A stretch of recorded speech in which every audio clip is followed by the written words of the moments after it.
Chip Kelly, the innovator, he's back. Okay, quick history lesson. Francis Schmidt started playing around with all different plays and using all the different parts of the field.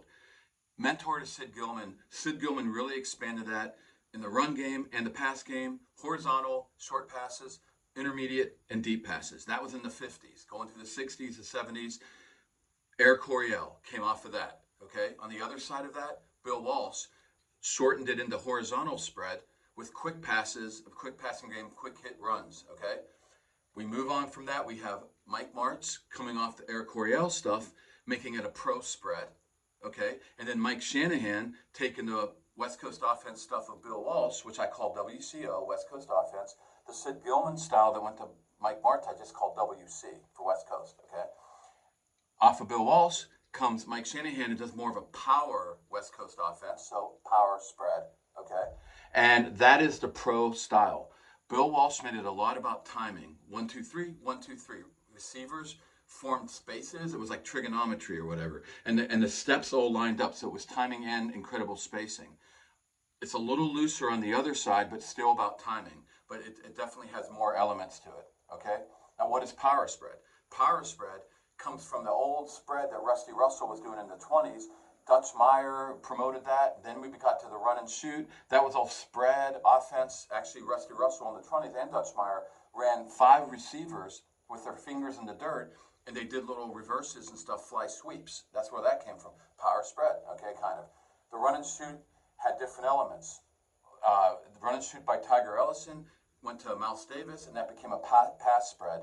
Red Fott was doing it in the lower college level as the pure power spread that Tiger Ellison envisioned. And then we had Jack Newmeyer, who was mixing it as a pro spread, sort of. He had pro style elements with the spread, okay? So that led to option. There was also a lot of options that went on through history, okay? Then we finally had the wishbone triple option and the flexbone triple option. So power spread can be everything and all kinds of misdirection and the option ideal. There's options everywhere. Receivers have options. The running backs, the ball has the option, the guys with the ball. The line can have options. You can have options before the snap. It's option ideal football, okay? It's a little more risky. It's a lot more risky. But it's more aggressive, and when it works, it's amazing. When the pro style stuff with all the intimate, specific timing and spacing works, it's incredibly beautiful, like a piece of artwork. So one has the beauty, one has more of the chaos. They both have great effects. You have to decide like how you're going to go about all this, but that is everything we see in football today. So Chip Kelly, who comes from old school with Ryan Day, an old school coach, okay, he got into this whole power spread thing. I'm not going to go into his history on it, but he started really innovating power spread at one point. With tempo, that's another part of it. You're fooling around with time from the clock, where you're running a play every 10 seconds, whatever. So he was doing tempo, spreading the field, and also doing a lot of power runs with option ideal and a lot of quarterback and all that kind of stuff. Ryan Day falls under that category, but he was really learning his craft as a West Coast offense guy. And I'm not going to get into his, there's certain people that he learned it from, but he's loved the West Coast offense. He ended up with Chip on the NFL, and Chip started incorporating more pro style into his power spread. Okay, now Ryan Day, he's continued to have this West Coast offense. Urban Meyer brought him in to get a little more of that pro style mixed in, because the power spread in the old traditional way wasn't as effective anymore as defenses were combating it. Ryan Day's added more of that, but after Urban left and Ryan took over, more and more is getting more to the pro style. That's what Ryan likes, which is, again, heavy execution. And by the way, there's a simple way to do power spreads. Power spread can be the option ideal, or it can be incredibly simple, like the triple option of the military schools, okay? Or like the air raid, the original air raid of Hal Mumme and Mike Leach. It very few plays, pass, pass, pass. They rep them over and over and let the spontaneity take over in the game, which they trusted that improv and spontaneity because they rep this so much. Same with, it's an option ideal. It's the option ideal of pass, triple option in the run. The flex bone is the option ideal in the run game, okay? Now you marry some of this and it's PSAR, power spread air raid, I call it. Anyway, back to Ryan Day. He likes that heavy executed, specific stuff of the West Coast offense, because I believe, from what I can see on the outside, very smart guy and a heavy perfectionist, which a lot of these coaches are anyway. But I think Chip Kelly does the innovating part of that more on the power spread side, except he's been to the NFL, he's been a head coach for a long time, and he hasn't had the time to experiment like so he comes to Ohio State now, okay? Ryan Day gets Bill O'Brien, okay? He's going to be on that pro style again. And he does a little power spread now, but he's pro style. And I was like, oh no, you can see where Ryan Day's thinking is. Again, just the strategy he had this year. Very careful, watch for the attrition at the end of the year. We don't do too much throughout the year. We lose some games we shouldn't have, whatever. We get into playoffs and he lets it go. That was his strategy, okay? This is not the strategy of power spread. That's more pro style, very careful, very calculated.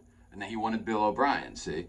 I was thankful that Chip Kelly came, and I thought, Chip Kelly, offensive coordinator for the first time in a long time, not a head coach anymore. Doesn't have to be CEO.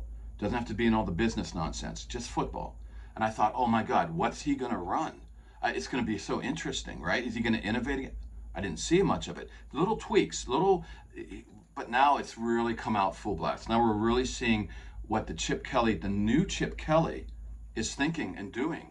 And my God, it's interesting because it's a mix of pro and power spread, but it's in a very power spread style. Throughout the regular season, we were very safe, calculated, and now it's more aggressive, and mistakes can happen. So it could happen in the Texas game, right? But you come back from that. You keep being aggressive, and you get many more big plays than you get mistakes. That's the point, okay? That's more of a power spread thinking. The pro style thinking is execute to a great degree and make very little mistakes. Power spread is you go, you aggressive, you make some mistakes, but you keep going. So I'm seeing it now, and I'm going to show you this on the first drive here. Just a couple of plays that led to a touchdown for Ohio State. Unbelievable. This is what I'm talking about. We had a package play, which is power spread, okay? We had misdirection stuff all over the place, just like he started the Tennessee game, okay? And, Will Howard's on the move with his feet a little bit. And the RPOs, the option, there were 2 RPOs. The touchdown to JJ there was an RPO. The touchdown to Tennessee was a long bomb. But all the field, but all the motion stuff, Shanahan came from his dad, and Shanahan does all that West Coast offense stuff, the motions and all the spread out. McVay also is in that line of mentorship, but McVay is more Gilman-esque, I call it. He does all the field and Gilman was the first guy to really talk, it was really Clark Shaughnessy for the Bears, the modern T, that really started fooling around with motion more. Before that was Newt Rockne, the shifts and all that kind of stuff. But then now this is the motion. And so I think Gilman, that's pro style. So here you have Chip Kelly doing motions and misdirections and has some pro style going on. At the same time, there's tempo has come back a little bit. He's mixing the tempo, using the whole field, using all the eye candy. It's a mix. It's a great mix. And I don't even know what I want to call it yet except multiple, which is pro style, because again, power spread tends to be more simple, but even in the multiplicity that Chip Kelly's showing, it's very simple schemes, very easy for Will Howard, what Will Howard's best at, and you get the ball out of his hand to the incredible talent Ohio State has at the skill positions, and bam, this is what you have. So let's take a look. Okay, here we go. Film courtesy of Zach Smith at Minnesota Sports. He does a lot of breakdowns. A longtime wide receiver coach under Urban Meyer and others and really, if you want the intricate details of some of the offensive stuff and defense, you got to check his stuff, and he does a ton of stuff and like the whole games. So anyways, this is the very first play, and we start off here, Ohio State, running back, that's not a running back, that's tight end G. Scott. Okay, there's another tight end, there's the running back, receiver, Ibuka, receiver, JJ, okay? Got to watch this JJ. But you know what? Ibuka's an NFL player as well. So, and a veteran. So anyway, this is 1-2 personnel. So what is Oregon lined up? 3 defensive linemen, edge rusher, and the other edge rusher, who's now been stretched out to cover either the tight end here or one of these. It's wild, right? So we've got them screwed already by this personnel grouping. And then you put the running back, the tight end as a running back. You'll see why that in a minute. Look at the overhang linebacker. The safety's coming down. Is the overhang linebacker, look, we got 3 on 3 over 3 here. And if you're playing zone, you like to have 4 over 3. And then on the other side, 3 over 2. That's the cover 7 style. But, then there's much more aggressive ways to do it. Well, obviously, landing, as I said in my earlier vid, you know, aggressive with his pressure, aggressive with his fronts. So he's going one match, okay, cover one, and they're going to match. So we don't know yet, but we probably this guy, it depends on the pattern distribution. Now look what Chip Kelly throws into the mix. Whoops. There's that motion I was just telling you about. Just a simple one motion. That's it. Out goes G. Scott. Now we have 4 eligibles spread to the one side of the field. This is not a typical pro style scheme right here. Okay, but it was a pro style personnel package. 1-2. That, in fact, Sid Gilman is the one who made that famous. He said you should just have one running back, the one back, as he called it. So anyway, so pro style set, but pro style personnel package too. But now we've just moved into a whole nother ball game, Twilight Zone, power spread style. Now, why isn't this linebacker following him out here? You're going to have 3 on 4. Now we have a real problem. Okay, so what about the safety? Is he going to get over here? But then you're not over here for JJ if he goes deep. What they will do is drop off this edge rusher. So now both edge rushers are gone. Bring Bassa up, but he's sort of spying the quarterback. What's this guy doing? He's playing the middle area for crossers, and then he's going to take anything down the seam. It's a kind of a crazy aggressive scheme. And if you remember my videos with Jim Knowles on the first Oregon game, how crazy aggressive he was in his coverages early, that's why we got burned. It wasn't all Denzel Burke's fault, okay? This is now the other way around. Lanning's the one with a little craziness here, and obviously not great film study. Like he said, ill-prepared. So here we go. Low snap, but such an easy scheme, such an executable scheme, that even with a low snap, Will Howard stands up, does a pump to here, pump fake, and then he looks deep. Now look at this simplicity of this scheme, yet the brilliance. We have this guy going deep, this guy going deep, and then a delayed corner, a delayed wheel route, basically, by Scott. This little tweaks. This is almost a pro style because it's such little tweaks, but this is your classic package play that Tom Herman was doing tons of in 2014 when we won by almost the same score over Oregon, okay? And that's when it was getting famous, okay? Now it's something, been there, done that, but now it's about how you do it. These are tweaks here. Sending these guys deep, but they're not your secondary. The primary is Scott. The secondary would probably be to look back down to here, this guy, but I'm not really sure. The secondaries could be here, but it doesn't matter. We don't even get into this whole primary, secondary, the read progressions. That's more pro style. This is more, look, pump here, go here to Scott. But what you want to do actually is pump here, look down here, and then go to Scott. So look, pump to him. Now, Will's, I don't know how well he looked off everybody, but look, just the actual scheme design itself, which Zach's drawing up right here, takes the safety, takes the cornerback, and my guess, if this linebacker is not going out there to cover, then my guess is, look at him. He's hanging around here. He almost goes out to the running back. I would think he has the running back, and this edge guy has to have Scott, which is a problem anyway. But the edge guy takes the running back. The linebacker hangs here. So does this safety supposed to come off this guy, take Scott, and then this safety, the deep guy, gets this guy? Or is this linebacker just late because of the pump fake to the screen? He's late to the, see? He's trying to catch up to the seam route. So I'm not sure what the scheme was, but it was an absolute failure. And it wasn't a great scheme versus this. It was totally, Lanning was totally burned, first play out by Chip Kelly. It's brilliant design. Here's Scott all by his lonesome, and that's the primary. That's the guy you're supposed to go to. Perfect pass by Will Howard, but look, this wasn't it wasn't hard to do. Okay, there it is. His pump fake, and then step. Maybe take a peek, but he didn't even need to take a peek because these guys are already following the deep routes, and then the little wheel route to Scott, wide open. This beautiful scheme. Absolutely simple and brilliant. And Lanning completely off on the scheme on his side on this. Okay. Again, not sure what this linebacker, the overhang linebacker Bassa, what he's doing over here. Looks like he's getting ready for Will Howard to run or a short quick pass or whatever it is, or to get the running back. But if he had the running back, the other guy should have had Scott. But then if you have an edge rusher on Scott, that's a problem. So let's get to the next play where you'll see an edge rusher on Ibuka. And it's a problem. Again, motion. We motion this guy, Scott, okay?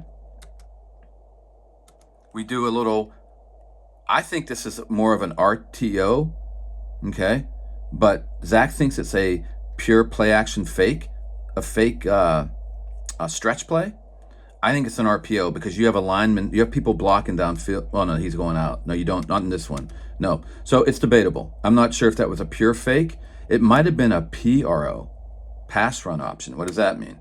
Or PTO, pass triple option. What does that mean? It's the pass is the primary. Pass is the first thing. So you're thinking pass all the way, but if these guys all jump out of the box, then you give it. So this could be, look, he's taking a look. They're not jumping out of the box. So so it might be a PRO. And I've seen that happening too. And Chip is really experimenting with all this stuff right now. This is awesome. So he pulls it, and that was probably the primary thing to do, was to pull it. Okay, but I do think he had the option to hand it if they cleared out the box, and we would have had a big stretch run.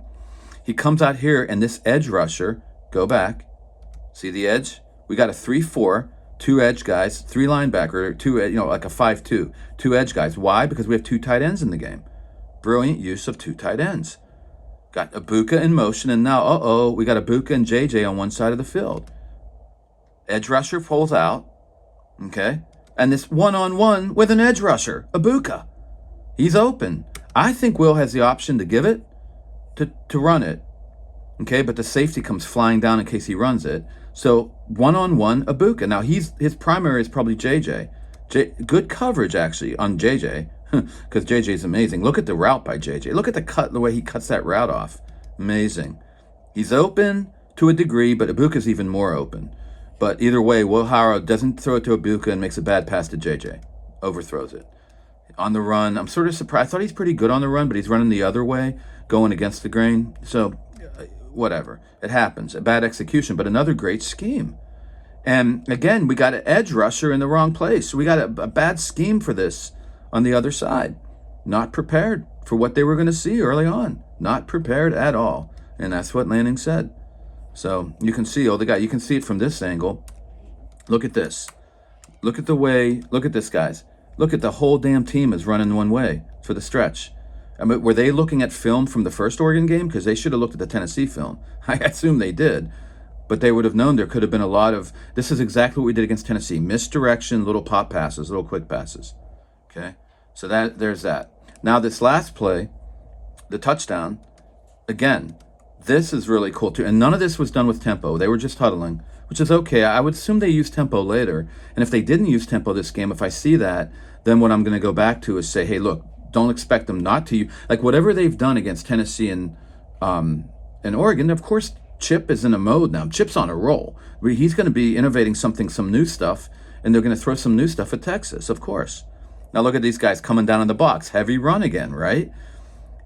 I don't know if there was motion. We didn't see any motion off this film. So here we go. We got these 2 guys out here. That's Scott and that's Cornell Tate. Oh, yeah. And these guys were flipping out because we had Ibuka and Smith, JJ, again, lined up on the same spot.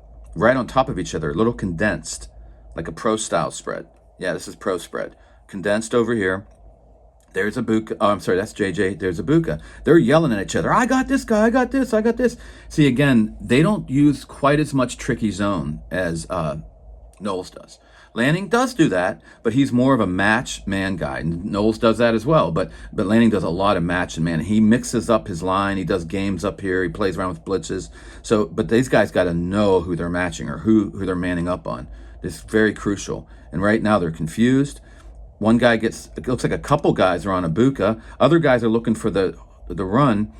And again, this is I think it's more of a pro. It could be an RPO or a pro. I don't know if the pass was really the first option here or the run was. It might have been the run, but see, Will can see everybody's crashing down for the run. So this is a movement across, a misdirection movement by JJ post-snap.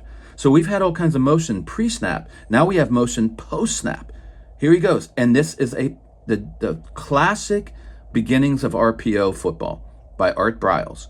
Little pop pass. You either give it to the running back or throw a little pop pass. Okay? Actually, this is not a TO because Will does not have the option to run here. This is just RPO or possibly a PRO where the pass was the first read. I don't know.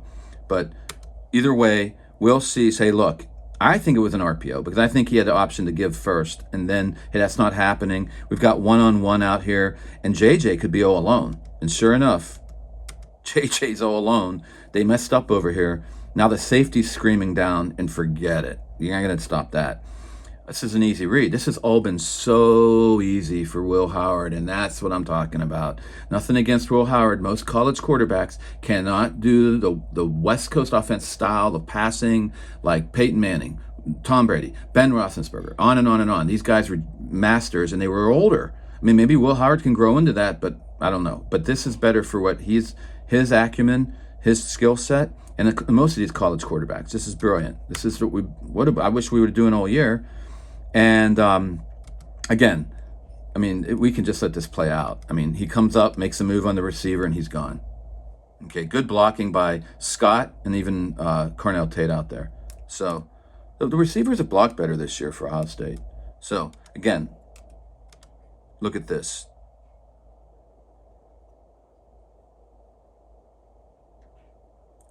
Okay. Look at them jumping around. I got this. I got that. I don't know who I got. I don't know. Run. So they're crashing down on the counter play, the counter RPO. He pulls it, of course, because everybody's crashing down, and JJ's wide open. These guys, someone needed to go with JJ, I assume, or someone needed to pull off here, but that would have been a mismatch. So again, I don't know what they're trying to match, and their match is all screwed up this whole first series, and now boom. And Zach makes a good point of the little move that JJ makes, where most guys just race out here, but he makes a move. And this is the little details you'll get from Zach if you go to his stuff. It's cool. But yeah, but I just call it like, look, I'm not a coach. I just call it a move. He makes a cool move. Oop, oop, and he's gone. I mean, it's hopeless. It's the scheme. The scheme set this all up. And then using the talent. And if you have really great schemes with really great talent, uh-oh. So that's a wrap. So that's a wrap. Again, Chip Kelly's innovating all over the place, doing little misdirections right away to start the game, using the option ideal power spread, but yet doing all kinds of motions and misdirections and things that are very pro style. It's wild. It's a real, and it's simple. And what's so great about it all, he's combining it like Kalen DeBoer does this, where you use pro and power spread and you mix it all together in a very simple way that's easy for your players. And this is far easier. You may see when Will Howard just goes and does a drop back and the receivers will go out from a condensed formation and spread across the field. Well, that's real simple, isn't it? No, that requires excellent timing, excellent execution. This stuff, as I showed you in the film, the execution is very minimal. I mean, yeah, there's tons of execution involved. I get it, but it's just so easier. I mean, Will's not making complicated reads. I mean, receivers aren't doing, these guys aren't trying to, find grass or do option. I mean, it's just all a package play, probably a PRO, which is against, actually it was a PTO. The second play was a pass, triple option. So the main goal was to pass it, but if it was a wide open run, you run it. If not, he can keep it, and if it's wide open, he runs it. But his main thought and concept, which is hugely important, like what's your thought? That's what happens. If the defense isn't sure what's going on, they hesitate. That's what power spread's so powerful. That's why option football is so powerful. Hesitate, okay?